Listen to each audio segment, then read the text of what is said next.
Entonces, el ultraderechista Milei gana las elecciones, ¿no? Son los titulares que encontramos después de la elección en la que resulta triunfante Milei en Argentina. Y en los medios mexicanos, en los medios latinoamericanos, en los medios iberoamericanos y también de habla inglesa, el ultraderechista. Y claro, hubo algunas voces que empezamos a señalar, pues no es ultraderechista, podría ser anarquista en algún caso, libertario claramente porque él se asume, y liberal porque también se asume defensor o divulgador del liberalismo. Y me parece entonces importante hablar sobre la diferencia de izquierda, derecha y liberalismo. Creo que es un tema siempre que vale la pena tener claro, más allá de la ideología que cada quien quiera defender o del pensamiento político que quiera sostener, pues sí saber cuál es el pan, cuál es el vino, al pan y al vino, ¿no? Entonces, en ese sentido, pues primero es esto, izquierda, derecha y liberalismo. ¿Cuándo surgen esos términos? A cualquier estudiante de preparatoria, ayúdame con la siguiente diapositiva, que le preguntemos cuándo surgió izquierda y derecha, pues nos va a llevar a lo siguiente. Otra, por favor. Ahí está, ¿no? Bueno, ya me adelanté un poquito, ahí está bien. Nos va a llevar normalmente a la Revolución Francesa en 1789, ¿no? En la Asamblea Nacional, en la que los representantes del poder tradicional del Estado absolutista francés se sentaban a la derecha del rey, y los representantes de las otras personas no tomadas en cuenta en el Estado absolutista, pues se sentaban a la izquierda y querían un espacio. Hago alguna aclaración muy importante y muy curiosa, porque quienes se sentaban a la izquierda y buscaban derechos, porque consideraban que tenían derecho en participar en el poder, pues eran precisamente los burgueses, aquellos comerciantes que estaban levantando la economía del Estado Nacional francés y que también se veían asfixiados por la carga de impuestos y que además no tenían derechos para participar en el gobierno, porque la forma de gobierno pues era monárquica, con un poco de combinación de la aristocracia, y los grupos de comerciantes, los burgueses, querían tener un espacio en el poder y consideraban que también aquellos que no tenían bienes, pues de alguna manera también podrían participar. Entonces el pueblo que no tenía bienes, que no era propietario, también entraba en la izquierda. Entonces ahí, a partir de ahí, se hace una división en la Revolución Francesa en 1789, que ocurre en las Asambleas Nacionales. Ahí viene la división de izquierda y derecha. Podemos decir entonces que a partir de ahí podemos identificar con ciertas características y ciertos principios que defienden cada una de estas partes, pues esa denominación de izquierda y derecha. Que hay un gran paréntesis en este momento.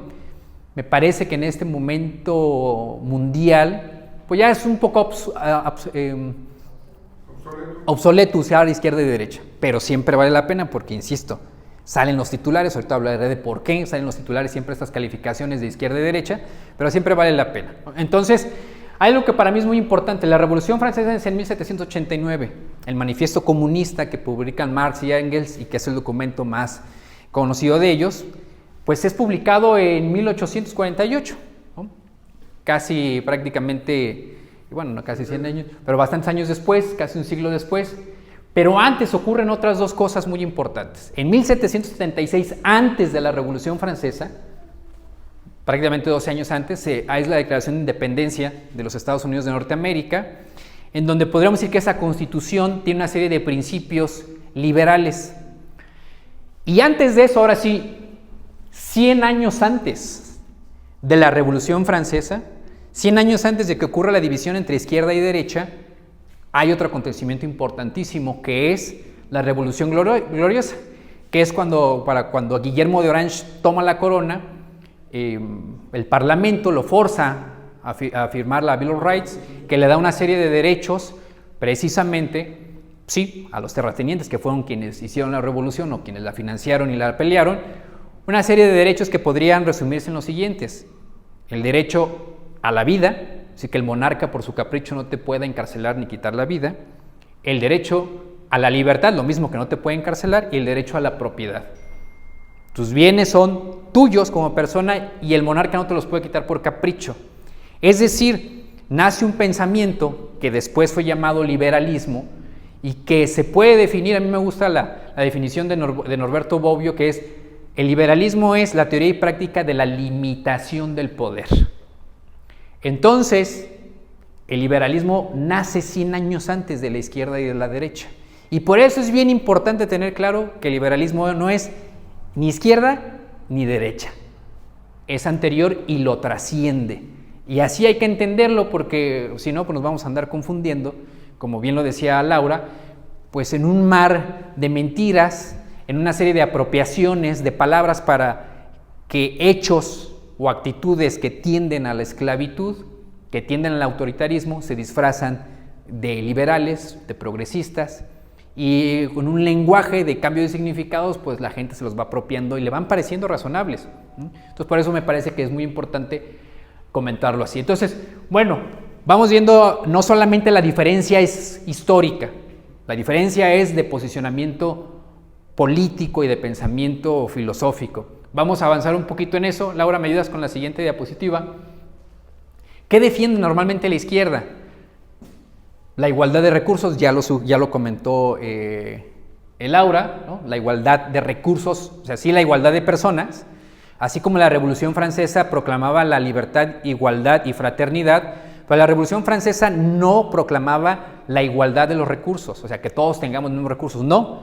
Precisamente lo que proclamaban los de la izquierda, los burgueses, es que tuvieran la igualdad de decidir en la toma de decisiones de gobierno, la igualdad de participar, la igualdad en comparación con quiénes, pues con los aristócratas, que poseían las tierras y por derecho de sucesión, por su apellido, podían participar en la toma de decisiones, en el ejercicio del poder. Entonces lo que querían es igualdad para participar. Si tú eres ser humano y yo también lo soy, pues tenemos derecho los dos en participar en el ejercicio del poder. Bueno, la repartición de la riqueza viene ya después, por supuesto, ya con el socialismo, el comunismo, y luego eso por una simple y sencilla ejercicio de pensamiento, es decir, de deducción de pensamiento y principios, pues la repartición de la riqueza y la igualdad de recursos pues nos va a llevar necesariamente a la estatización de los medios de producción, y es lo que normalmente va a defender la izquierda.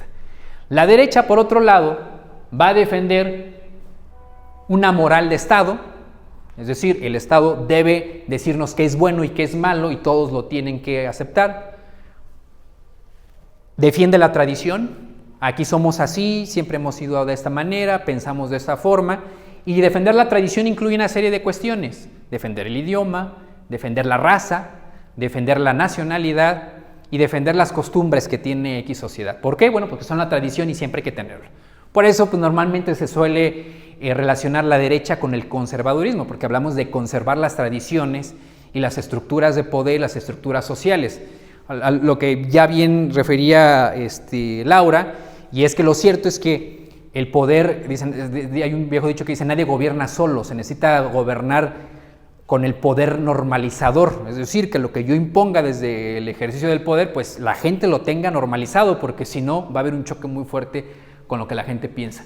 Y como parte de la tradición normalmente viene el nacionalismo y por supuesto en la tradición viene la religión, ¿no? Entonces vamos a tener que la derecha, aunque hay diferentes corrientes, diferentes formas, más atenuados unos que otros, pues defiende estas cuestiones. La tradición incluye el nacionalismo, incluye la religión, incluye las formas de hablar, etc. Entonces, la realidad es que nosotros pues, crecimos en un país, pues sí, creo que todos estamos aquí, salvo mi hija que está más chica, pero todos los demás crecimos en un sistema político de partido hegemónico, y un partido hegemónico que tenía que tomar, eso es algo muy importante, esa cultura de la gente y representarla de alguna manera, porque si no lo hacía, insisto, nadie gobierna solo y nadie gobierna en contra de la cultura normalizada en la gente. Hasta ahí vamos bien.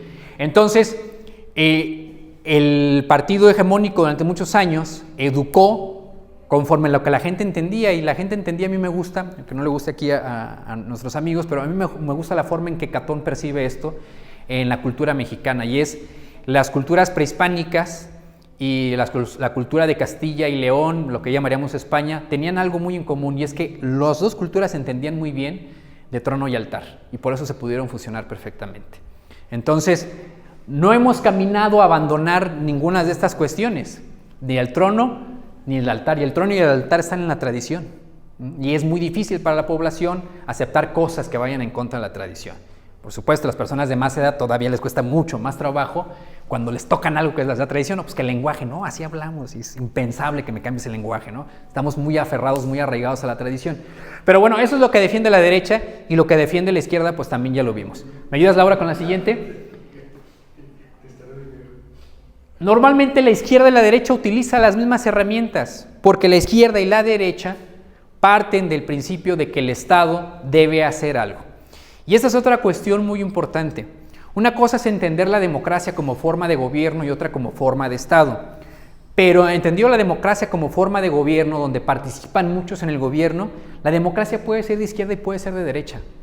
Porque en la democracia no tiene que ver con qué fines persigue el Estado en el que está implementada esta forma de gobierno llamada democracia. Entonces puede haber democracia en la derecha y puede haber democracia en la izquierda. Por eso hay socialdemocracia, por eso hay derecha popular, porque la democracia cabe en todos lados. Y también la democracia cabe en el Estado liberal, por supuesto. Pero la izquierda y la derecha va a utilizar siempre esto, la propaganda.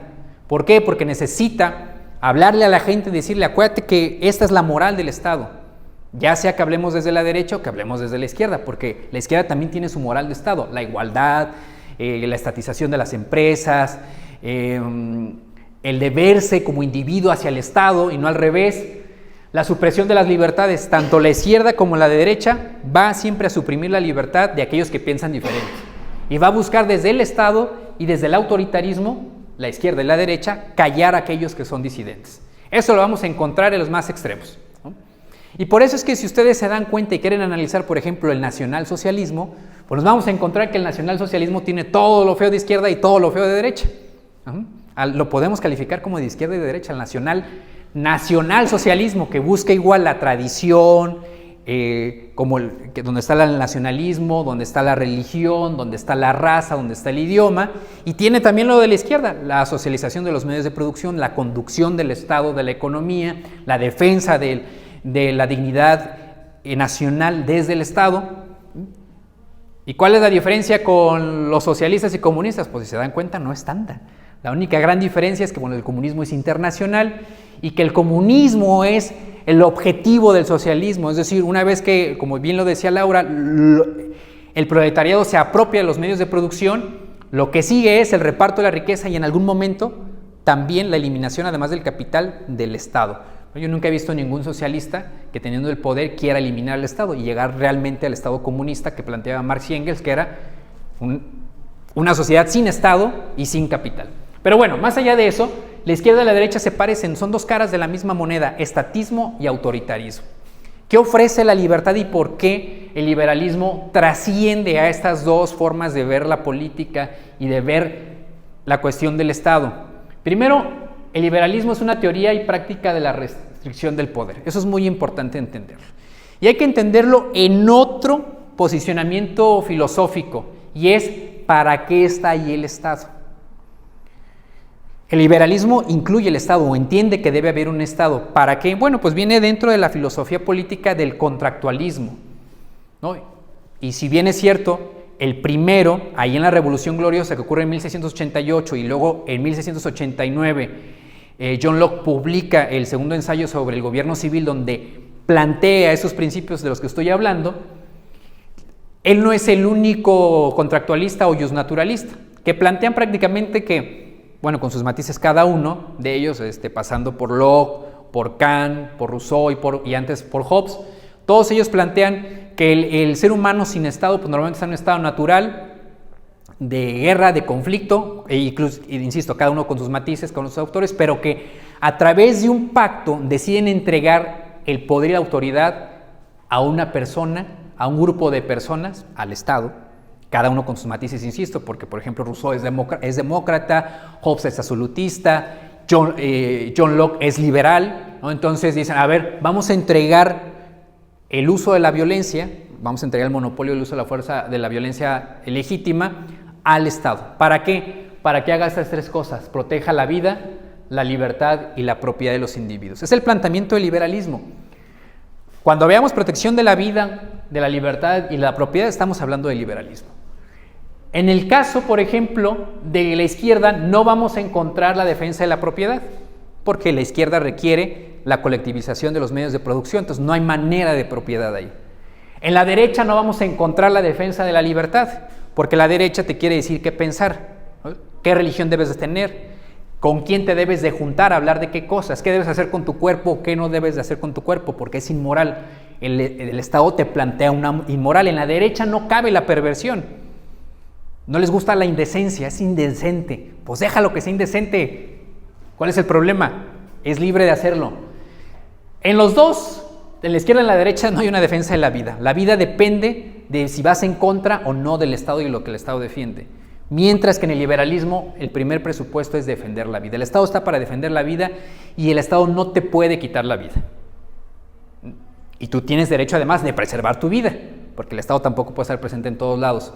La defensa de la libertad, a hacer lo que quieras, entonces incluye la libertad de pensamiento. Por eso es que Marx y Engels publican el Manifiesto Comunista en Inglaterra, después de 150 años de liberalismo, en donde se protege la libertad a hablar en contra de la corona. No hay problema, habla en contra de la corona. Habla en contra del liberalismo, habla en contra de la democracia. Aquí lo puedes publicar, imprimirlo y publicar. Sí, es cierto que hubo persecución y después eso era otra cosa, ¿no? Pero el pensamiento filosófico llamado liberalismo defiende esta cuestión y defiende sobre todo la propiedad. Habrá quienes incluyan en la defensa de la propiedad o lo entiendan de otra manera como que la propiedad es lo más importante porque la primera propiedad eres tú, tu vida, tu integridad física, tu cuerpo. Entonces, si el Estado lo que debe defender es tu propiedad, pues te va a defender a ti, que nadie te quite tu vida y que nadie te quite tu integridad física, menos tus bienes. Y defiende que hagas lo que quieras con tus bienes, que consumas lo que quieras. Y algo muy importante es que ¿cómo empezamos a llegar al liberalismo? Yo creo y estoy convencido que al liberalismo se llega a través de la libertad mercantil, a través del libre mercado, a través de la libertad de consumo. Cuando defendemos la libertad de consumo, incluimos la libertad de consumir ideas. Y cuando hablamos de defender la libertad de consumir ideas, pues vamos caminando siempre hacia la libertad de hacer ideas, de reunirnos para hablar ideas.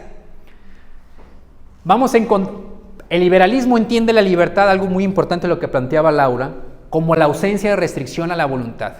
Es una libertad entonces negativa a partir de la clasificación que hace Isaiah Berlin, en donde, ¿por qué se llama libertad negativa? Bueno, porque entiendo como una ausencia. La libertad es una ausencia de la restricción a mi voluntad. Mientras que la izquierda va a entender la libertad como la posibilidad, por eso libertad positiva. Soy libre en la medida que tenga las posibilidades de realizar mi voluntad y por eso es que el Estado me debe dar todas esas posibilidades para que yo realice mi voluntad. Insisto en que yo no coincido con esas ideas porque la libertad positiva, es decir, cuando considero que el Estado debe darme las posibilidades para yo ejercer mi voluntad, está íntimamente relacionado con la forma paternalista de entender el poder, es decir, el padre que cuida del hijo porque el hijo es incapaz. Mientras que la libertad negativa a la que se refiere el liberalismo está directamente relacionado con el entendimiento del poder político, es decir, las personas otorgamos poder a un grupo gobernante, al Estado, pero como iguales, por eso es contractualismo, como iguales hacemos un contrato, un acuerdo, y te toca a ti el poder para proteger nuestra vida, nuestra libertad y propiedad. Eso requiere un acuerdo entre iguales y entre personas capaces, mientras que el lado paternalista necesita necesariamente, valga la redundancia, de personas incapaces. Yo no puedo proveerme mis cosas, necesito entonces que el Estado me dé la posibilidad para ser libre, porque la libertad en ese sentido es la posibilidad. Mientras que acá la libertad, insisto, es la ausencia de restricción a la voluntad. Y por supuesto el liberalismo, pues ya lo dije, aquí está puesto, ¿no? Entiende lo político como el gobernado obedece por acuerdo, ¿no? Y por supuesto incluye la libertad de mercado. No hay liberalismo si no hay libertad de mercado. Pero yo también diría otra cosa, para quienes nada más defienden la libertad de mercado y no defienden las otras libertades, porque he escuchado muchas veces, no, bueno, yo soy libertad en lo económico, pero no soy liberal en lo social. No puede ser tal cosa, porque la libertad de mercado incluye la libertad de hacer con mi propiedad lo que yo quiera, y lo cual incluye la libertad de consumir y producir lo que yo quiera, incluyendo ideas, incluyendo pues todo eso que no le gusta a cierto sector conservador. Y en concreto, entonces, el liberalismo es una forma de pensamiento político que defiende la vida, la libertad y la propiedad, que entiende y busca la limitación del poder del que gobierna. ¿Para qué? Para no ver restringida nuestra voluntad por los grupos de poder político. Y trasciende la izquierda y la derecha. Entonces, pues siempre que escuchen izquierda y derecha, se va a deber normalmente a que la prensa no entiende la diferencia entre estas cuestiones y le va a llamar derecha todo aquello que no se asocie con las 2 o 3 ideas que entienden ellos como izquierda. Y prácticamente por eso vamos a tener titulares del ultraderechista Milei ganan la elección en Argentina. ¿Ah? Entonces, hasta aquí con mi comentario. ¿Dudas, preguntas, sugerencias, comentarios, chistes o quejas? ¿Ninguno? Muchas gracias. Sí, claro. No, pero el aplauso no. Sí, primero el aplauso. Gracias. Detalle.